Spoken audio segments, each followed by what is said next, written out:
Drops of Written Nectar in Chapel Hill by Bhurijana Prabhu in My Glorious Master.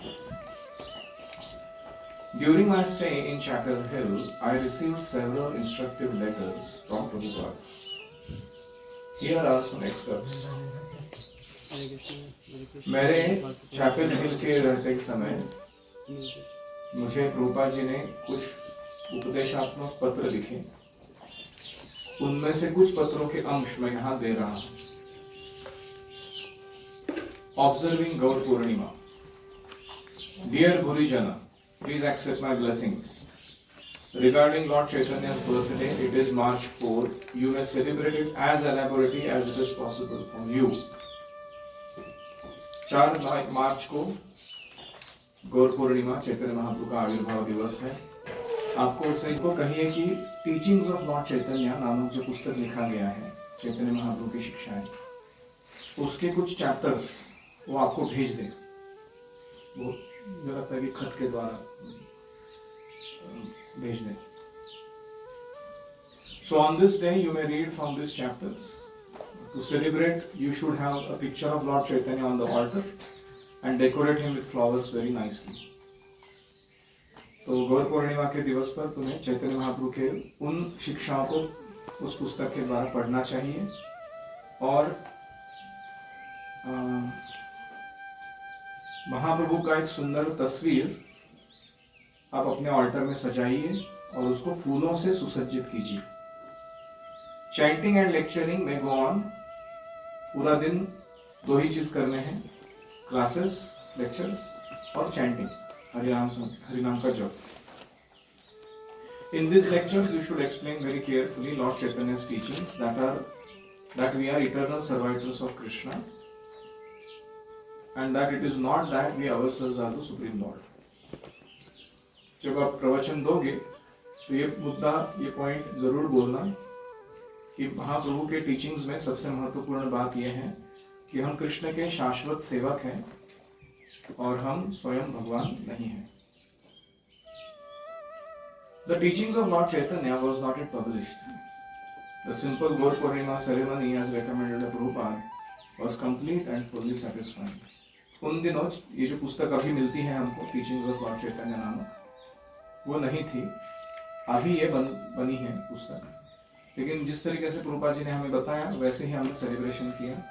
बहुत ही परिपूर्ण और आध्यात्मिक रूप से संतुष्टिकारक ऐसा वो कार्यक्रम रहा।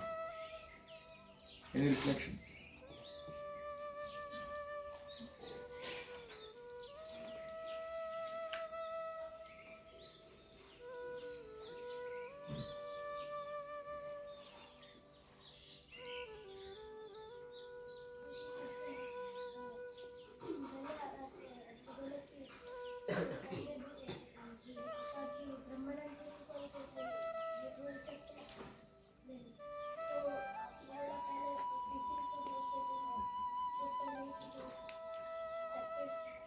वो चैप्टर्स प्रभुपाद जी ने डिक्टेट किए हुए ट्रांसक्राइब किए गए थे पेपर पे, और वो पेपर का जो जेरोक्स है या वो कुछ भी दूसरा सिस्टम से वो खत से पोस्ट से भेजने वाले थे।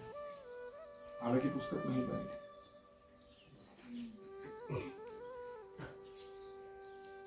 हम जब सेलिब्रेशन कर रहे हैं मतलब ये नहीं कि बहुत सारे लोगों को बुलाना, प्रसाद अरेंज करना, भीड़ को अट्रैक्ट करना। हम खुद की कम्युनिटी के अंदर भी बहुत अच्छे से कभी कभी हो सकता है हम अकेले भी हो, जैसे आप कहीं गए हो किसी काम के लिए और चैतन्य महाप्रभु का आविर्भाव दिवस या एकादशी या कुछ भी एक ओकेजन आ गया, तो ऐसा नहीं कि मैं कुछ नहीं कर सकता। आप अपनी तरीके से अपने छोटे से अपार्टमेंट में, हॉस्टल में, जहाँ कहीं भी है, पिक्चर्स का ऑल्टर बना सकते हैं, अच्छा फ्लावर से डेकोरेशन कर सकते हैं, दिन भर पढ़ सकते हैं, जॉब कर सकते हैं। सेलिब्रेशन, वन नाइट सेलिब्रेशन वो भी पॉसिबल है, क्योंकि भगवान हमारे हृदय के भक्ति भावना को स्वीकार करते हैं और इसलिए हम प्रामाणिकता से जितना भी अच्छे से एलाबोरेटली कर सके हमें करना चाहिए। खास करके दिनों को मिस नहीं करना चाहिए। जन्माष्टमी, गुरु पूर्णिमा, रामनवमी का सेलिब्रेशन जरूर होना चाहिए। ठीक है। remaining brahmachari. Next title. Dear Gurijana, another letter. Please accept my blessings. I am pleased to note that you have decided to remain as brahmachari because it will be the most undiverting for your Krishna consciousness. गुरुजन, मैंने आपका निर्णय ब्रह्मचारी रहने का इससे मैं बहुत संतुष्ट हूँ, क्योंकि इसको पालन करने से ब्रह्मचर्य को कृष्ण भावना से आप अन्य विषय की ओर विचलित नहीं होंगे. एक्चुअली दिस इज करेक्ट, ये सही है. If one is able to remain as brahmachari, that is first class. अगर कोई आजीवन ब्रह्मचारी रह सकता है, वो प्रथम श्रेणी का है. Because so much botheration of house hold life is immediately avoided. क्योंकि गृहस्थ जीवन में बहुत सारी जिम्मेदारियां आती हैं, वो सारे हम टाल सकते हैं.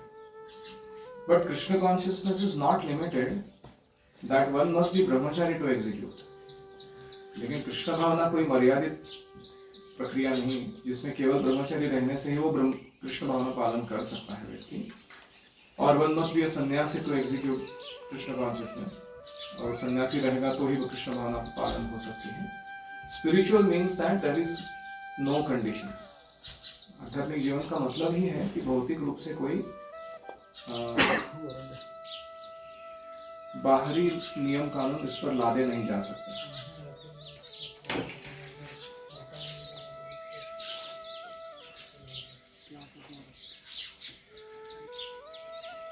Maybe he can chant Hare Krishna, preach Krishna consciousness, pray to Krishna, to engage him more and more in his loving service. हम किसी भी पोजीशन में क्यों ना रहे हमारे जीवन के, ब्रह्मचर्य, गृहस्थ, संन्यास, वानप्रस्थ में, हम हरे कृष्ण जप करना, प्रचार करना, कृष्ण को अर्चना और प्रार्थना करना कि हमें और सेवा में, आपके प्रेममयी सेवा में लगाए रखिए, ये हम कहीं भी कर सकते हैं और इसके द्वारा जीवन की परिपूर्णता प्राप्त कर सकते हैं.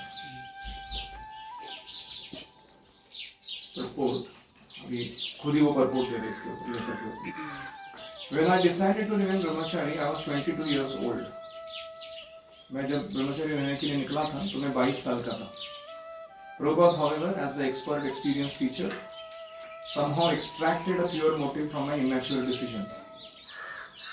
मेरे हृदय में जो शुद्ध इच्छा थी भगवान की सेवा में लगने की, प्रभुपाद जी ने उसको लेकर मेरा जो इमैच्योर डिसीजन था, अपरिपक्व निर्णय था, वो इमैच्योर डिसीजन क्यों बोल रहे हो कि आगे जाके उन्होंने शादी किया. उस समय उनको लग रहा था कि मैं ब्रह्मचर्य रह लूंगा, लेकिन आगे जाकर उन्होंने शादी किया. सो मेरा immature decision to remain undiverted in my Krishna consciousness. मैं कृष्ण भावना से कोई दूसरा विचलन नहीं चाहता हूँ, यही करूँगा. इसको प्रभुपाद जी ने अप्रिशिएट किया.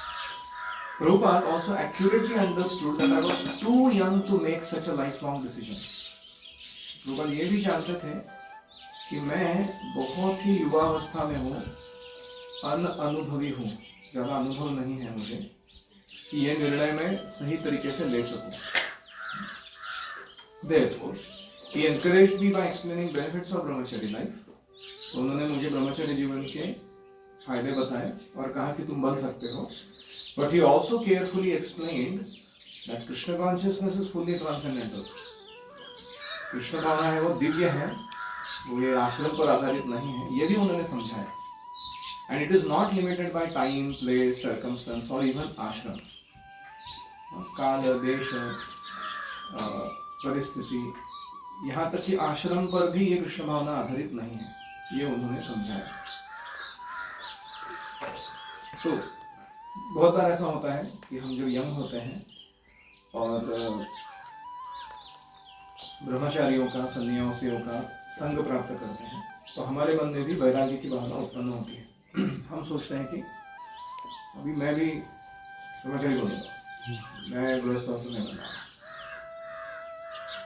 तो वो वैराग्य की भावना जो होती है वो तात्कालिक है कि लॉन्ग लास्टिंग है, वो समय ही बताएगा. लेकिन हमें 3 चीज़ें करनी चाहिए इस परिस्थिति में. पहला है कि हमारा एक अच्छा मेंटर होना चाहिए. जैसे प्रभुपाद थे इनके लिए, गुरुजन ग्रुप के लिए, वो मैच्योरली गाइड कर रहे थे. वो कोई एक्सट्रीम स्टैंड लेकर नहीं बोल रहे थे, सबको ब्रह्मचारी बनना चाहिए, सबको गृहस्थ बनना चाहिए. ऐसा कोई एक्सट्रीम स्टैंड लेके नहीं बोल रहे, वो मैच्योरली एक्सप्लेन कर रहे थे कि ब्रह्मचारी रहना मतलब ये प्रिंसिपल्स हैं, गृहस्थ रहना मतलब ये प्रिंसिपल्स प्रैक्टिसेस हैं, तुम अपना चॉइस कैसे कर सकते हो। तो ये हुआ पहली बात, हैव अ मैच्योर मेंटर ये सब डिसीजंस के लिए। ऐसे खुद के इमोशंस पे या किसी के बहकावे आके या किसी के फोर्सफुल प्रीचिंग के कारण ये निर्णय नहीं लिए जा सकते, they are not like that. दूसरा है कि जिस परिस्थिति में आप हो अभी करंटली हो, उसको जितना अनुकूल बना सकते हो अपने साधना भक्ति के लिए उतना आपको बनाना चाहिए। जैसे अभी कोई अनमैरिड है तो उसको अपने अनमैरिड लाइफ को ऐसा बना लेना चाहिए वाइल वर्किंग या वाइल डूइंग सर्विस कि वो अच्छे से कृष्ण भावना की साधना कर सके। साधना का मतलब है चार मेन चीज। पहला है चैंटिंग, दूसरा है क्रिएटिव वर्शिप, तीसरा है श्रीमद् भागवतम का study and growing also in philosophy, और चौथा है regulated services that we give, and all this we do to develop Vaishnava qualities. तो मकसद भूलना नहीं चाहिए क्यों, किस पर्पज से कर रहे हैं उसको। तो वैष्णव गुणों का विकास नहीं हो रहा तो ये सब करके फायदा नहीं है। तो ये हुआ दूसरा चीज कि अनुकूल वातावरण, लाइफस्टाइल, हैबिट, फैसिलिटी खुद के लिए बना कर लो जिससे साधना भक्ति आराम से चलती रहे। चाहे तुम गृहस्थ बनने वाले हो या ब्रह्मचारी बनने वाले हो, डिटेल है, लेकिन अभी के परिस्थिति में क्या है तुम आयोजित किए हुए हो। और तीसरा है कि हमें हमारे स्वभाव को, हमारी वृत्ति को, हमारे आंतरिक जो इच्छाएं या मटेरियल स्पिरिचुअल एम्बिशंस, उसको ऑब्जर्व करना चाहिए। अगर हम खुद को ही नहीं पहचानते तो हम निर्णय किस बात पे ले रहे हैं कि मेरी टेंडेंसीज किस दिशा में जाती है। अगर मुझे अकेले छोड़ दिया जाता है, do I go naturally towards Krishna और do I go naturally towards self gratification? When I am alone, naturally I am saying, not forcefully. वो क्लियर इंडिकेटर है कि आपके हृदय में वैराग्य का कितना स्थान है और इंद्रिय तृप्ति की तरफ आप कितने प्रवृत्त हो। तो इसलिए ये जरूरी है जानना। और ये डिसीजंस जो है वो कुछ 8 साल के ट्रेनिंग के बाद लिए जाए तो अच्छा है, अभी नहीं। It takes time to understand nature, to understand systems, to understand people. तो 8 साल तक लग सकता है कभी कभी। तो जिस पॉइंट ऑफ टाइम से आपने ज्वाइन किया ISKCON को, और उसके बाद आपने ये सब 3 चीजें पहले जो मैंने बोली वो आयोजित की, मेंटर, साधना, एनवायरनमेंट और इंट्रोस्पेक्शन अपने बारे में, तो उसके आगे जाकर आपको प्रैक्टिस करना है 8 साल। वो आप तब समझ में आएगा कि what is my mature decision, conclusion. ऐसे 1-2 साल में, 3 साल में कुछ बोलता है कोई, ना ऐसा कर दूंगा, वैसा कर दूंगा, गुड लक। इतना ही कह सकते हैं हम लोग। Make sense? तो ब्रह्मचारियों को देख के ज्यादा उछल कूद करना नहीं और गृहस्थों को देख के ज्यादा कम सोचना नहीं। उल्टा भी है, ब्रह्मचारी है तो उनको कम नहीं सोचना और गृहस्थों को देख के उछल कूद नहीं करना। Be mature, your own decision है बस। वो 2 लोग कुछ नहीं करने वाले उसमें। जिन्होंने तुमको प्रेरणा दी तो तुम्हारे जीवन के गुड और बैड कॉन्सिक्वेंसेस में कुछ भी इंटरफियरेंस नहीं दिखाने वाले। It's your own decision, you have to live by it and face it. तो इसलिए ऐसे इमैच्योरली कुछ नहीं करना चाहिए। और एक दूसरे से चर्चा भी आप करते हो इसके बारे में, तो एक या दूसरे आश्रम को एक्सक्लूसिवली ग्लोरीफाई नहीं करना चाहिए। जैसे प्रभुपाद जी करते हैं, you can become brahmachari, but our system is not dependent on brahmachari. You can be a grahastha and execute it perfectly. ये हमारा टोन हमेशा रहना चाहिए। आप समझ रहे हो? As long as you are with me, जब तक आप मेरे साथ प्रशिक्षण में हो, आपको चिंता करने की जरूरत नहीं है इस आश्रम के टॉपिक के ऊपर। ये मैं आपको खुद 8 साल की ट्रेनिंग के बाद बता दूंगा कि तुमको ब्रह्मचारी बनना चाहिए या तुमको गृहस्थ बनना चाहिए, क्योंकि मैंने तुमको उतना ऑब्जर्व किया है अपने जीवन में, उतना लंबा समय तक ऑब्जर्व किया। And specially guru mata can tell better than even guru कि वो लड़के का नेचर कैसा है। So because we have a Gurukul where both are present, you know, Yoga Charan going through Janki Mataji, you have me and Radhika, and eventually I hope Prabhuji and Mataji. Yeah. So that's a nice system to be part of. ठीक है? So please don't poke each other. ब्रह्मचारी बनना है नहीं बनना है।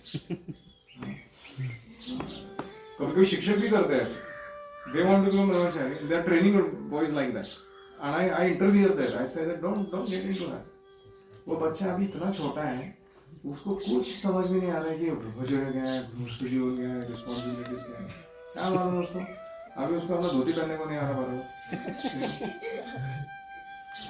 सुबह उठता तो बेडिंग पड़ा रहता है, हम लोग डिस्कशन कर रहे बड़े बड़े चीज़ों। Yes. कभी कभी दीक्षा का भी यही करते रहता है ना, किससे दीक्षा लेना है। नहीं, उसको बड़ा डिस्कशन हाँ कब उसका डिस्कशन आप अपने शिक्षा गुरुओं से ही कर सकते हैं। इक्वल से क्या करना है उनको क्या मालूम, या आप उन गुरु के सीनियर मोस्ट डिवोटीज से कर सकते हो, उनसे बात करो, advantages and disadvantages of their system वो बताएंगे आपको ऑनेस्टली। इनसे बात करके क्या मिलने वाला है? You think it, you look at the people's faces around. You think these are like authorities in spiritual science? literally.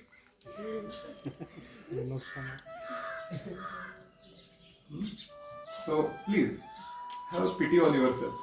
You know कि मैं ये नहीं कह रहा कि आप लोग कैपेबल नहीं बन सकते हैं, मैं इतना ही कह रहा हूँ कि अभी नहीं है time. You will eventually become very mature leaders, no doubt about it. लेकिन अभी please don't get into each others. ये सब डिस्कशंस किसके साथ करना है? और कोई? ऋषभ प्रभु कितने साल तक ब्रह्मचर्य रहे? That will come to know as we go ahead. How he got married and which year he got married. Any other? प्रभु जी ने एक बुक भी लिखी ना, प्रभु जी महाभारत भी शायद। Surrender unto me. महाभारत भी शायद। भूरिजन तुम नहीं। मेरे पास है। भूरिजन का बुक है Surrender unto me, Art of Teaching, My Glorious Master, Japa Reform book. These are his typical books. Srila Prabhupada की जय, भूरिजन प्रभु की जय।